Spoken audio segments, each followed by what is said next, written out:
Good morning dear students. आज हम पढ़ेंगे एक बहुत ही महत्वपूर्ण टॉपिक हमारा है प्रकरण, जिसको हम कहते हैं छोटी आंत में पाचन, डाइजेशन इन स्मॉल इंटेस्टाइन। बहुत ही महत्वपूर्ण ये चैप्टर है, टॉपिक है। महत्वपूर्ण किस लिए है मैं ये भी आपको बताना चाहूँगा। ये महत्वपूर्ण इसलिए है क्योंकि इससे क्वेश्चन आपको कोई भी वनडे एग्जाम जैसे यूपी ट्रिपल एससी का होता है या एसएससी का होता है, इन सब में पूछा जाता है। और ये जीएस जीके के भी क्वेश्चंस हो सकते हैं। क्यों? क्योंकि इसमें जो चीज़ें अभी हम आपको पढ़ाएंगे ये सारी चीज़ें एक कॉमन होती हैं जिसके बारे में जानकारी होना आवश्यक है। तो ऐसा नहीं है कि और यूपी बोर्ड में भी पूछा जाता है, तो इसका मतलब ये नहीं है कि सिर्फ यूपी बोर्ड में पूछा जाता है इसलिए पढ़े, नहीं। इसको हमें पढ़ने का सबसे बड़ा जो क्या है, एम है, उद्देश्य है, वो ये है कि हमें अपने छोटी आंत के बारे में जानकारी होनी चाहिए। ठीक है ना। इसमें कौन सा रोग हो रहा है, क्या प्रॉब्लम होती है और किस प्रकार हम इसको ठीक करते हैं। और जब आपको पता नहीं रहेगा अपने अंगों के बारे में, तब आप प्रिकॉशन कैसे रख सकते हैं, सावधानियां कैसे करेंगे। ठीक है ना। तो ये जानना बहुत जरूरी है। आइए स्टार्ट करते हैं वीडियो।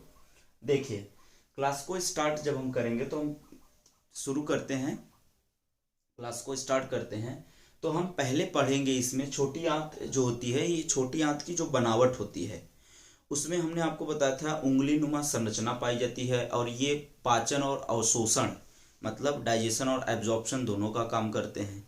तो इसी के अंदर वाली जो भाग होती है उसमें एक विशेष प्रकार की परत पाई जाती है, लेयर, जिसे हम मस्कुलर लेयर या पेशी परत भी कह सकते हैं। ये जो परत होती है ये एक विशेष प्रकार की गति उत्पन्न करती है। किसके माध्यम से? तरंगों के माध्यम से। इसमें क्या होता है, तरंगों के माध्यम से क्रमाकुंचन गतियां भी आप कह सकते हैं उसको।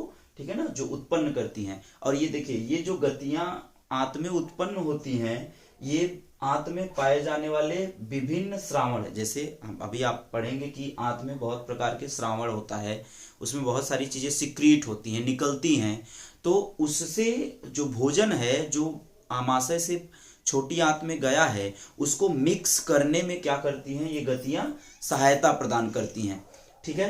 अब सहायता प्रदान करने पर क्या होगा, जो छोटी आंत होती हैं ये क्या करेंगी, जिससे भोजन जो होता है जो फूड है उसका पाचन में क्या होता है, भोजन के पाचन में सहायता मिलती है। एक बात और याद रखेंगे, जो छोटी आंत होती है, छोटी आंत में 3 प्रकार के रस या जूस क्या होते हैं, निकलते हैं या सिक्रीट होते हैं, जिसको हम कहते हैं स्रावित होना। ठीक है ना। आगे देखेंगे। देखिए, ये जो हमने आपको एक एक करके इसके बारे में क्या करना है, पढ़ना है।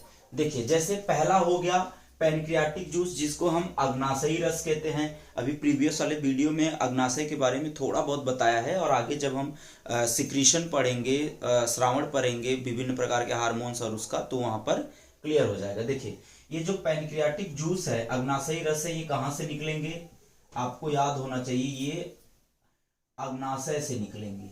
कहां से? अग्नाशय। जो एक नीम के पत्ती के जैसी संरचना हमने आपको उसमें बनाया था वो हो गया। बाइल जूस, बाइल जूस जिसको हम पित्त रस कहते हैं, अभी आपको आगे इसके बारे में बताते हैं, लेकिन यहां थोड़ा सा समझ लीजिए। ये तो बनता कहां है, यकृत में। बनता कहां है, यकृत में, लेकिन स्टोर कहां होगा, हमेशा याद रखेंगे, स्टोर होगा ये पित्ताशय में। कहां पर? पित्ताशय में स्टोर होता है। ठीक है ना। तो बनेगा लीवर की कोशिकाओं से, लेकिन स्टोर कहां होगा, पित्ताशय में। ये क्लियर हो गया। और एक लास्ट है, तीसरा है इंटेस्टाइनल जूस। इस इंटेस्टाइनल जूस को हम आंतरिक स्राव कहते हैं। हमने आपको वहां बताया था कि इसमें क्या होता है, इसको हम सक्कस इंटेरिकस भी कहते हैं, इसके बारे में भी वहां बताया गया। इंटेस्टाइनल जूस को हम किस नाम से जानते हैं, हम इसको कहते हैं सक्कस इंटेरिकस। क्लियर है। सक्कस इंटेरिकस ये कहां से निकलेगा, आंत की दीवारों से। हमने आपको आंत की जो दीवारें होती है उसका नाम भी बता रखा है। आंत की दीवार से क्या होता है, इसका सिक्रीशन होता है। जो दोनों उंगली जैसी, मतलब जो विलाई होती है, विलाई के बीच में क्या होता है, एक गर्त होता है, खांच होता है, जिसको हम लीवर कून की खांच कहते हैं ना। किसकी खांच? लीवर कून की खांच। जो सूक्ष्म अंकुर होते हैं ऊपर लगे होते हैं, तो जो क्या होता है, रसांकुर होता है उसी के बीच में, जैसे ये क्या होगा, सूक्ष्मांकुर उंगली जैसी संरचना और बीच में जो एक गर्त दिख रहा है, इसी गर्त को हम क्या बोलते हैं, लीवर कून की दीवारें कहते हैं, उसी से ये निकलता। अभी इसके बारे में हम आगे डिटेल में पढ़ेंगे, ठीक है ना। तो चलिए पहले हम स्टार्ट करते हैं अग्नाशयी या पहला जो हमारा है अग्नाशयी या पित्तरस, ठीक है ना। देखिए अग्नाशयी रस और जो पित्त रस होता है, याद रखेंगे दोनों अलग होता है। तो जो अग्नाशयी रस और जो पित्त रस होता है वो एक विशेष प्रकार की नलिका के द्वारा स्रावित किया जाता है। किसके द्वारा? विशेष प्रकार की पाइप, हम उसको कह सकते हैं, नलिका कह सकते हैं, डक्ट कह सकते हैं, उसके द्वारा स्रावित होता है। और उस डक्ट का नाम है हिपैटोपैनक्रियाटिक डक्ट। उसी के द्वारा क्या होता है, ये रिलीज किया जाता है, निकाला जाता है। कौन? अग्नाशयी रस, मतलब जिसको हम पैनक्रियाटिक जूस कहते हैं और जिसको हम बाइल जूस कहते हैं। तो कहां से सिक्रीट होगा ये पता चल गया, ठीक है ना। अब देखिए जो अग्नाशयी रस होते हैं, पैनक्रियाटिक जो जूस होते हैं, इसमें बहुत प्रकार के एंजाइम पाए जाते हैं। इसमें कुछ एंजाइम सक्रिय भी होते हैं और कुछ निष्क्रिय होते हैं। एक एक करके हम इनको पढ़ेंगे, कौन सा सक्रिय है और इसका कार्य क्या होता है, किस हमारे शरीर में किस चीज का पाचन करता है।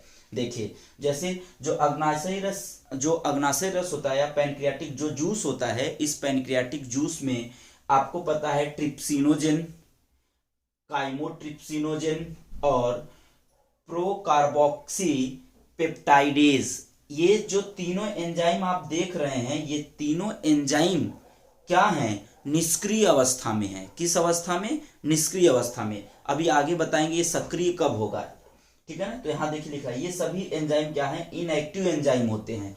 लेकिन इसके बावजूद, मतलब इन तीनों एंजाइम के बावजूद, जो ट्रिप्सिनोजेन है, काइमोट्रिप्सिनोजेन है और प्रोकार्बोक्सी पेप्टाइडेज है, इनके अलावा इसमें कुछ और एंजाइम सक्रिय रूप में निकलते हैं, जिसको हम एमाइलेज और लाइपेज और न्यूक्लिएजेज कहते हैं। ये विशेष प्रकार के क्या होते हैं, एंजाइम निकलते हैं। याद रखेंगे जो पैनक्रियाटिक जूस होता है वो एक्सोक्राइन सिक्रीशन होता है। देखिए हमने जब ग्रंथियों के बारे में पढ़ते हैं तो कहते हैं ग्रंथियां 3 तरह की होती हैं, एक बाह्यस्रावी, एक अंतःस्रावी, एक क्या होता है जिसको हम बोलते हैं मिश्र, जो क्या होता है दोनों को मिलाकर होता है, बाह्यस्रावी और अंतःस्रावी दोनों को मिलाकर। तीसरा तो हमारा ये क्या है, मिक्स्ड ग्लैंड है। कौन कौन हमारा मिक्स्ड ग्लैंड है? अग्नाशयी। आपको पता होना चाहिए किसका स्राव करता है, ये लैंगरहैंस की द्वीपिकाएं इसमें पाई जाती है ना, अग्नाशय में, पैनक्रियाज में, जो क्या करता है, इंसुलिन का श्रावण करती है। तो वो क्या हुआ, इंडोक्राइन हुआ, और जो क्या है अग्नाशयी रस का श्रावण कर रहा है ये एक्सोक्राइन है और वो एंडोक्राइन है। दोनों क्लियर हुआ। तो हार्मोन्स का भी श्रावण करती हैं और जूस का भी श्रावण करती है। तो जूस का श्रावण बहिर्स्रावी होता है, तो इसलिए हम एक्सोक्राइन कहते हैं। और जहां से ये निकलता है उसको हम बोलते हैं पैनक्रियाटिक एसिनी। क्या बोलते हैं? पैनक्रियाटिक एसिनी। किसको बोलते हैं? जहां से पैनक्रियाटिक जूस सिक्रीट होता है। इतनी बातें क्लियर हो गई। अब आइए हम देखते हैं कि इन पैनक्रियाटिक जो जूस होता है, जो अग्नाशयी रस होते हैं, इनके और क्या खासियत हैं, इनकी और क्या विशेषताएं हैं। तो देखिए जो पैनक्रियाटिक जूस होता है ये कंप्लीट जूस होता है। किसके लिए? डाइजेशन के लिए, ठीक ना। ये डाइजेशन के लिए क्या होते हैं, कंप्लीट जूस है, इसको हम कह सकते हैं। किसको? पैनक्रियाटिक जूस को, ठीक है ना। अब याद रखेंगे ये जो कंप्लीट जूस कहते हैं हम इसको, किसको? पैनक्रियाटिक। यहां इसीलिए हमने लिख दिया है। ये प्रोटीन, कार्बोहाइड्रेट और फैट, जिसको हम वसा कहते हैं, उसका भी क्या करती हैं, पाचन करती हैं। और याद रखेंगे जो पैनक्रियाटिक जूस होता है वो तो क्या होता है, उसका जो पीएच, पावर ऑफ हाइड्रोजन जो होता है वो कितना होता है, 7.5 से लेकर के 8 होता है। तो आपको पता होगा कि ये क्या है, स्लाइटली एल्कलाइन है, मतलब क्या होता है, हल्का क्षारीय होता है, ठीक है। ये क्लियर हो गया। और जो पैनक्रियाटिक जूस होता है वो रंगहीन जलीय एक क्या है, द्रव है। क्लियर है इतना, ठीक है ना। ज्यादा समझाने से कभी कभी कंफ्यूजन हो जाता है, इसलिए एक ही बार में आप इसको समझना है। अगर आपको नहीं समझ में आता तो आप वीडियो को पुश करके या रिवाइज करके देख सकते हैं, ठीक है ना। आगे देखिए, अब हम इसमें क्या करते हैं, जो विभिन्न प्रकार के यहां से एंजाइमों का हमने नाम देखा था, ट्रिप्सिनोजेन, काइमोट्रिप्सिनोजेन और प्रोकार्बोक्सी पेप्टाइडेज देखा था, इनके बारे में अब हम एक एक करके चर्चा करते हैं। ये निष्क्रिय फॉर्म में थे ना, तो इनको हम सक्रिय फॉर्म में कैसे लाएंगे ये देखते हैं। देखिए, तो जो हमारा क्या होता है, ट्रिप्सिनोजेन है, तो ट्रिप्सिनोजेन जब निकलेगा कहां से, पैनक्रियाटिक जूस के साथ हमारे स्मॉल इंटेस्टाइन में आएगा, ठीक है ना, ड्यूडेनम से ही तो जुड़ा होता है। वहां पे आप दूसरा प्रीवियस वाला वीडियो देख लीजिए, उसमें क्लियर हो जाएगा 100%, ठीक है ना। तो जो ट्रिप्सिनोजेन होता है, उस ट्रिप्सिनोजेन को क्या करते हैं, जब हमारी छोटी आंत में आता है ट्रिप्सिनोजेन, तो उस ट्रिप्सिनोजेन को क्या करते हैं, है किस अवस्था में, इनएक्टिव रूप में है ना, या इनएक्टिव फॉर्म में है ना, तो आप क्या करेंगे, अब जब ये इनएक्टिव फॉर्म में है तो इसको पहले सक्रिय बनाना पड़ेगा ना, जब ये निष्क्रिय फॉर्म में है तो इसको सक्रिय बनाना पड़ेगा। तो याद रखेंगे, हमारे छोटी आंत से एक विशेष प्रकार की एंजाइम निकलती है जिसका नाम है एंटेरोकाइनेज। कौन सा एंजाइम, एंटेरोकाइनेज। ये एंजाइम ट्रिप्सिनोजेन को क्या करता है, ट्रिप्सिन में बदल देता है। अब ये जो ट्रिप्सिनोजेन है, ये क्या थे, निष्क्रिय थे, अब इसको क्या करेगा, सक्रिय कर देगा। तो सक्रिय रूप क्या होगा इसका सक्रिय रूप ट्रिप्सिन होगा।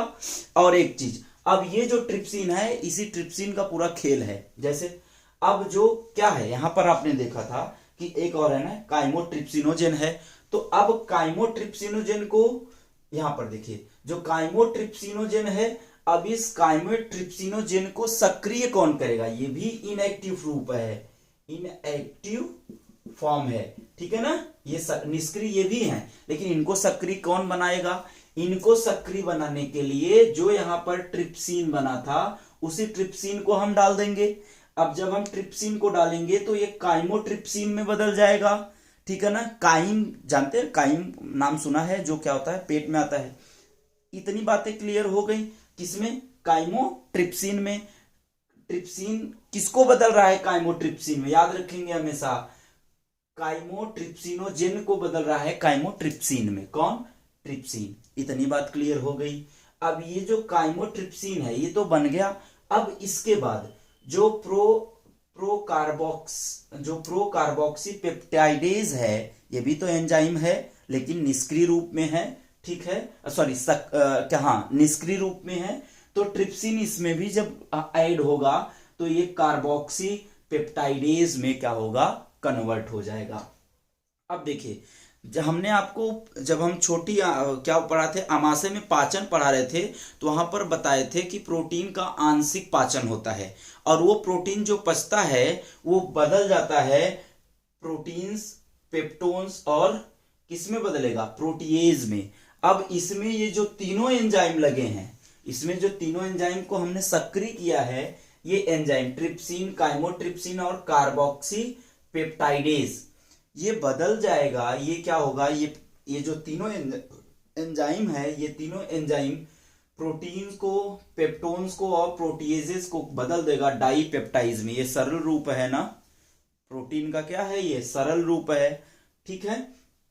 अब देखिए, अब क्योंकि क्या हुआ, यहीं पर क्या होता है, यहां के बाद पाचन में कुछ बचेगा नहीं, ठीक है ना, इस बात को याद रखेंगे। अब इसके बाद हम देखेंगे कार्बोहाइड्रेट्स का कैसे पाचन होता है। ये तो प्रोटीन का पाचन समझ में आ गया। अब हम देखते हैं कार्बोहाइड्रेट्स का कैसे पाचन होता है। किसकी मदद से कार्बोहाइड्रेट्स का पाचन, इसी जो पैनक्रियाटिक जूस था, इसमें जो पाए जाने वाले एंजाइम है, उसी की मदद से। आइए देखते हैं कैसे। अब देखिए, पॉलीसेकेराइड आपको पता है एक जटिल क्या है, कार्बोहाइड्रेट्स है, ठीक है ना, जिसमें बहुत सारे शुगर मॉलिक्यूल्स पाए जाते हैं। अब जब हम पॉलीसेकेराइड में क्या डालेंगे, एमाइलेज डालेंगे, तो ये पॉलीसेकेराइड बदल जाएगा डाइसेकेराइड में। डाइसेकेराइड क्या है, इससे सरलतम रूप है पॉलीसेकेराइड से, ठीक है ना, कार्बोहाइड्रेट्स का सरलतम रूप है। क्लियर है। अब फिर ये बाद में क्या होगा, डाइसेकेराइड, अभी आगे चल करके हम देखेंगे, ये डाइसेकेराइड मोनोसेकेराइड मतलब ग्लूकोज, फ्रक्टोज, ग्लैक्टोज, इसमें बदल जाएगा, मतलब एकदम कंप्लीट पाचन हो जाएगा। जैसे डाइपेप्टाइड किसमें बदल जाएगा, एमिनो एसिड में, ठीक है ना।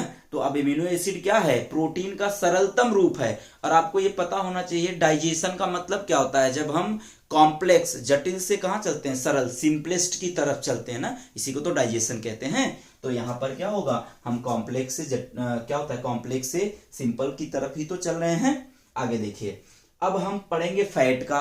अब फैट को हम क्या करेंगे, फैट का जो सरलतम रूप होता है वो आपको पता होना चाहिए।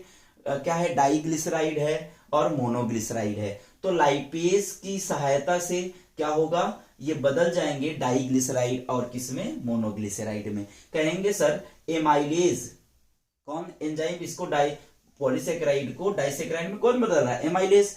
और क्या होगा, फैट को डाइग्लिसराइड में कौन बदल रहा है, लाइपेज। तो कहेंगे सर ये एंजाइम आया कहां से, अभी हमने आपको यहां दिखाया अदर एंजाइम की नाम देखे तो एमाइलेज और लाइपेज आपको बताया और न्यूक्लियेज भी बताया था ना। तो वही एंजाइम यहां पर क्या हुए हैं, लगे हुए हैं, एमाइलेज और लाइपेज। और देखिए इसके बाद न्यूक्लिक एसिड को पचाने वाला एंजाइम कौन होता है, न्यूक्लियेजेस। अभी हमने आपको बताया, यहाँ जगह नहीं था इसलिए नहीं लिखे हैं, तो आप ये याद रखेंगे। कहां से निकलेगा ये तीनों जो एंजाइम है, ये और इसमें भी ये भी और इसके बाद ये तो हम क्या किए हैं, सक्रिय किए हैं, ये निष्क्रिय रूप में है।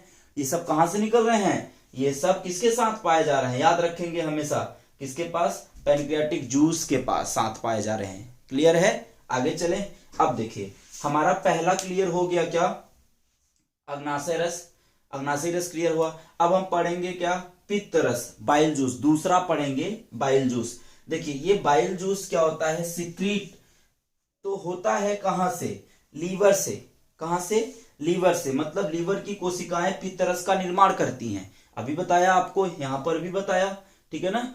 लेकिन अभी फिर बताया कि लेकिन ये स्टोर कहां होती हैं, गॉल ब्लैडर, जिसको हम क्या बोलते हैं, पित्ताशय कहते हैं। हम गॉल ब्लैडर हिंदी में क्या लिखे हैं, शॉर्ट फॉर्म में लिखे हैं। इसी गॉल ब्लैडर में कभी कभी पथरी हो जाती तो डॉक्टर काट करके निकाल देता है। तो क्योंकि अब ये इसका काम क्या है, स्टोर करने का। तो अब जो क्या होगा, हमारा लीवर होगा, डायरेक्ट वो क्या करेगा, छोटी आंत में डालेगा। ठीक है ना, क्लियर हो गया इतना। अब देखिए पित्त रस में, ठीक है ना, पित्त रस में क्या होता है, किसी भी प्रकार का एंजाइम नहीं पाया जाता, याद रखेंगे।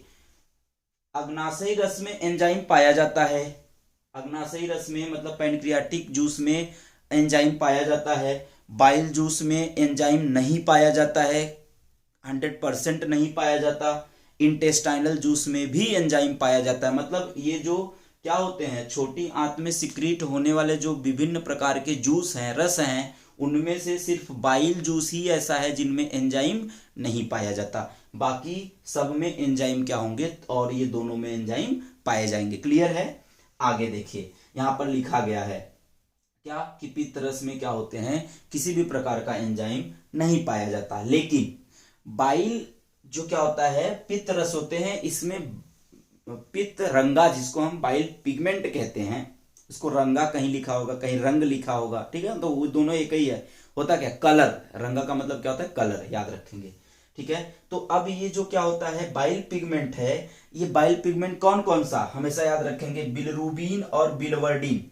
क्या, बिलिरुबिन और बिलिवर्डिन, ये दोनों ये दोनों वर्णक है, पिगमेंट है। इसी पिगमेंट के कारण जो पित्त रस होता है वो हल्का कैसा होता है, वो हल्का क्या होते हैं कि पीले होते हैं। अब जब हमारा कभी यकृत का होता है, थोड़ा सा एबनॉर्मल एक्टिविटीज देता है, असामान्य एक्टिविटीज देता है, तो हमारे शरीर में जब क्या होगा, बिलिरुबिन और बिलिवर्डिन बढ़ जाएगा, तो जिसको कहते हैं पीलिया हो गया है। और कभी कभी सुने हैं लीवर पीलिया। तो लीवर पीलिया क्या होता है, यही क्या होता है, इसकी मात्रा किसी जीवाणुओं के या किसी बैक्टीरिया के इन्फेक्शन के कारण क्या होता है, जब गड़बड़ हो जाता है तो बिलिरुबिन और क्या होता है, बिलिवर्डिन की मात्रा क्या होती है, बढ़ जाती है, जिसके कारण क्या होता है, गड़बड़ी आ जाती है, पीलिया वगैरह हो जाता है। ठीक ना, याद रखेंगे। जो बिलिरुबिन होता है, इसी के कारण मल का जो रंग होता है वो क्या होता है, पीला होता है। क्लियर है, आगे बाइल जूस में कुछ बाइल साल्ट क्या होता है, जिसको हम बोलेंगे पित्त लवण, वो भी पाया जाता है, साल्ट भी पाया जाता है, जिसका नाम है सोडियम बाइकार्बोनेट। ठीक है, ये क्या होते हैं, ये सब आप बहुत याद रखेंगे ध्यान से। इसमें जो बाइल जूस होता है, इस बाइल जूस में कभी कभी कोलेस्ट्रॉल, कभी कभी नहीं पाया ही जाता है, तो कोलेस्ट्रॉल, फॉस्फोलिपिड भी पाए जाते हैं, याद रखेंगे। अभी एक यहां पर एंजाइम हम देखेंगे आगे, लाइपेज। कौन सा एंजाइम, लाइपेज। तो जो हमारा बाइल जूस होता है, ये बाइल जूस क्या करता है, लाइपेज को क्या करते हैं, सक्रिय भी बनाते हैं और वसा के इमैस्कुलेशन जिसे हम पायसीकरण कहते हैं उसमें भी मदद करते हैं। हम वसा खा लिए, फैट खा लिए, तो उसके जो जैसे मान लीजिए वो लार्ज बड़े अमाउंट में है ना, उसकी जो साइज है वो बड़ी है, मान लीजिए यही बनाते हैं, अभी मिटा देंगे, मान लीजिए बड़ी है, तो बाइल क्या करता है, इसको छोटे छोटे टुकड़ों में या ड्रॉपलेट्स के फॉर्म में, बूंद के फॉर्म में कर देता है।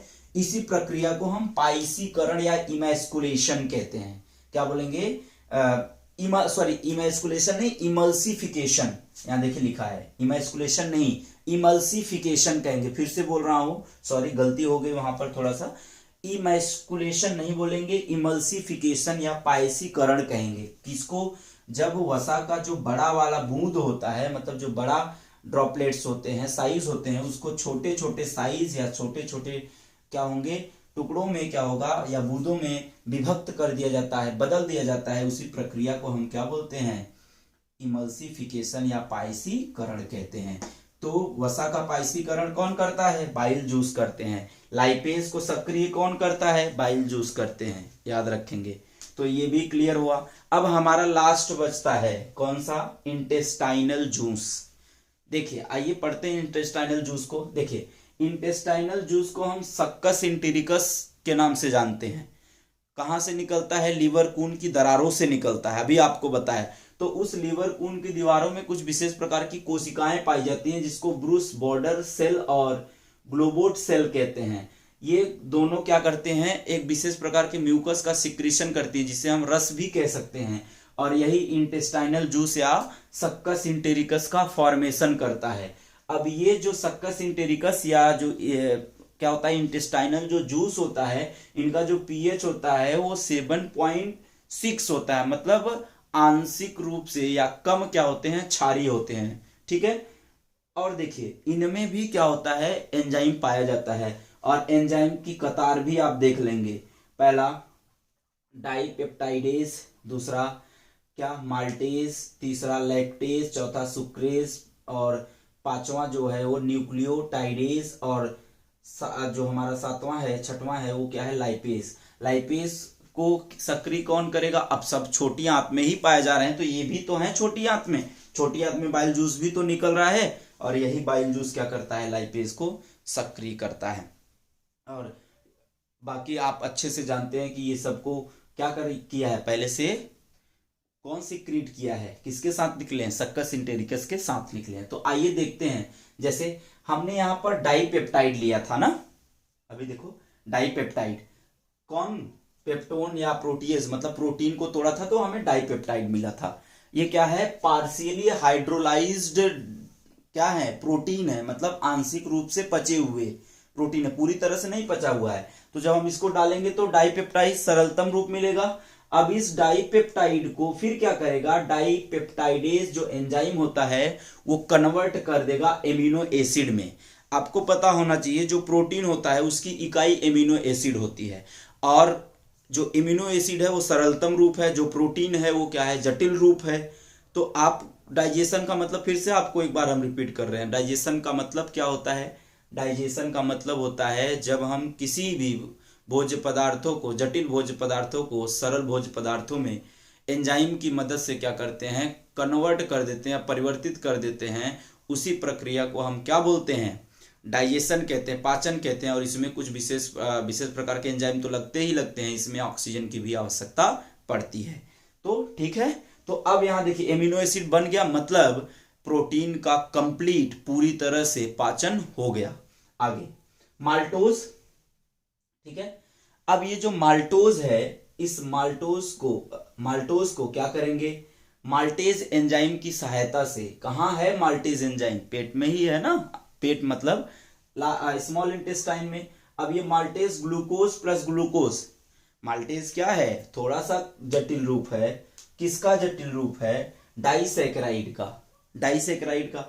अब जो माल्टेज है इसी का एक रूप है। अब माल्टेज जब टूटेगा तो मोनोसैकेराइड में। कार्बोहाइड्रेट्स का सबसे जटिल रूप होता है क्या, पॉलीसैकेराइड। इसके बाद क्या होता है, डाइसैकेराइड, फिर उससे भी सरल क्या हो जाएगा, मोनोसैकेराइड। तो ये क्या है, ग्लूकोज मोनोसैकेराइड है। आप पढ़ेंगे कार्बोहाइड्रेट्स तो बायोमोलिक्यूल्स में समझ में आ जाएगा। क्लियर है।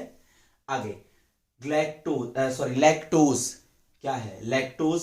आपको पता होना चाहिए लैक्टोज क्या है, ये भी एक शुगर मॉलिक्यूल है, मतलब मोनोस क्या है, ये भी एक कार्बोहाइड्रेट्स है। तो इसको लैक्टेज एंजाइम की सहायता से ग्लूकोज प्लस ग्लैक्टोज में तोड़ दिया जाता है। ठीक है, इतना भी क्लियर, इसमें कोई आपको कंफ्यूजन नहीं होना चाहिए। आगे सुक्रेज जो एक चीनी है और ये भी क्या है, एक डाइसैकेराइड है, पता होना चाहिए। ठीक है ना। तो सुक्रोज को तोड़ने वाला एंजाइम कौन होगा, सुक्रोज को तोड़ने वाला एंजाइम सुक्रेज होगा, जो किसमें तोड़ेगा, ग्लूकोज प्लस फ्रुक्टोज में। ये भी क्या है, सरलतम रूप है। क्लियर है। आगे न्यूक्लियोटाइड, पता है न्यूक्लियोटाइड आपको, ये न्यूक्लिक एसिड का ही क्या है, एक रूप है। ठीक है, तो इसको न्यूक्लियोटाइडेज एंजाइम की सहायता से हम न्यूक्लियोसाइड में तोड़ेंगे। अच्छा, कभी कभी हमें कंफ्यूजन होता है न्यूक्लियोटाइड और न्यूक्लियोसाइड क्या होता है। आपको पता होगा न्यूक्लियोटाइड 3 प्रकार के कंपोनेंट से मिलकर बना होता है, ये डीएनए का एक भाग है न्यूक्लियोटाइड। क्या कौन सा भाग है, जैसे फास्फोरिक एसिड, डीऑक्सीराइबोज शुगर और नाइट्रोजिनस बेस मिलकर न्यूक्लियोटाइड का निर्माण करते हैं। अब अगर उसमें से तीनों में से फास्फोरिक एसिड को आप अलग कर दीजिए तो न्यूक्लियोसाइड बन जाएगा। तो फास्फोरिक एसिड जब अलग हुआ तो और सरल हो गया कि नहीं हुआ। तो अब उस न्यूक्लियोसाइड को फिर शुगर और बेस, मतलब शर्करा, शुगर शर्करा और बेस का मतलब जो क्षार होते हैं उसमें क्या किया जाता है, उसको सरलतम रूप प्रदान कर दिया जाता है न्यूक्लियो किसके द्वारा, न्यूक्लियोटाइडेज के द्वारा। क्लियर। अब आप आगे देखिए, यहां पर मोनोग्लिसराइड या हमने डाइग्लिसराइड बनाया था ना। अब यहां पर जो मोनोग्लिसराइड है, अभी आपको बताया कि इसमें लाइपेज भी निकलता है, तो उस लाइपेज को सक्रिय कौन करता है, हमारा बाइल जूस जो होता है ना, पित्तरस जो होता है। अब ये जो पित्तरस होता है जब लाइपेज को सक्रिय कर देगा तो याद रखेंगे लिपिड क्या है, वसा जो है वो फैट है ना, फैट कहते हैं लिपिड। तो मोनोग्लिसराइड को लाइपेज क्या करेगा, सरलतम रूप, फैट का सरलतम रूप याद रखेंगे, फैटी एसिड और ग्लिसरॉल होता है, ये याद रखेंगे। ठीक है। अब देखिए यहां पर लिखा and product of fat digestion, मतलब अब फैट का भी डाइजेशन पूरा हुआ।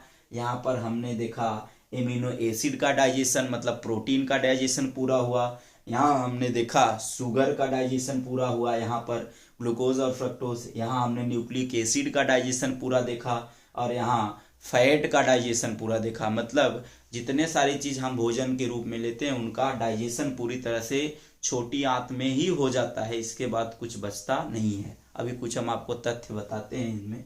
देखिए मैक्सिमम डाइजेशन अकर इन ड्यूडेनम, ड्यूडेनम जिसको हम ग्रहणी कहते हैं, उसको ग्रहणी कहने का मतलब है क्या है, उसको ग्रहणी कहने का मतलब यह है कि जो हमारा पैनक्रियाटिक जूस, बाइल जूस और इंटेस्टाइनल जूस, इंटेस्टाइनल जूस को तो क्योंकि वो इंटेस्टाइन में है ये है, ठीक है ना, तो इन तीनों जूस को ग्रहण करने का काम करता है, इसीलिए उसका नाम है ग्रहणी, ड्यूडेनम जिसको हम कहते हैं। तो ये बात क्लियर हुआ। Undigested and unabsorbed substance are passed through large intestine, और ये जो अनडाइजेस्टेड और अनएब्जॉर्ब्ड जो मतलब अपचित हैं और अवशोषित नहीं किए गए उनको हम काइल कह देते हैं। काइल क्या बोलेंगे, काइल। एक हमने आपको बोलस बताया था, एक हमने आपको काइम बताया था, और ये क्या है, काइल। काइल क्या है, जो अनडाइजेस्टेड फूड बच जाता है छोटी आंत में एब्जॉर्प्शन के बाद, डाइजेशन के बाद, तो वो कहाँ पहुंच जाएगा, लार्ज इंटेस्टाइन में। अब यहाँ उसका कोई सिग्निफिकेंस नहीं है, उसको मल के रूप में इंसान क्या करते हैं, मनुष्य बाहर निकाल देते हैं। और याद रखेंगे इस जो हमारा लार्ज इंटेस्टाइन होता है, इसमें अभी आगे हम पढ़ेंगे लार्ज इंटेस्टाइन के बारे में। तो कुछ चीजें वो ऐसी होती जैसे जो हमारा विटामिन होता है उनका पाचन नहीं होता, और पानी का भी पाचन नहीं होता, क्योंकि ये तरल रूप में होते हैं तो इनका डायरेक्ट अवशोषण हो जाता है। ठीक है, बस इस बात को आप याद रखेंगे। तो इतनी बातें समझ में आ गया। अब देखिए जो हमारा बाइल जूस होता है, इस बाइल जूस यहाँ नोट करके लिख दिए थे, जगह नहीं था इसलिए। जो बाइल जूस होता है, बाइल जूस का जो पित्त रस होता है, इसका जो पीएच होता है वो 7.8 से लेकर के 8.6 तक क्या होता है। तो ये आपका था पूरा का पूरा क्या, डाइजेशन इन स्मॉल इंटेस्टाइन, छोटी आंत में, बहुत ही महत्वपूर्ण है, इसको आप देखेंगे बार बार, आपको 100% समझ में आएगा। एक ही बार देखेंगे तब पर भी, लेकिन जैसे कन्फ्यूज़न हो या कुछ ना समझ में आए तो आप देखेंगे। देखिए, लिखने का मतलब यही है कि आप ताकि नोट्स को मेंटेन कर पाएँ, ठीक है ना। तो आप इसका स्क्रीनशॉट ले लीजिए। Wish you all the best, thanks a lot.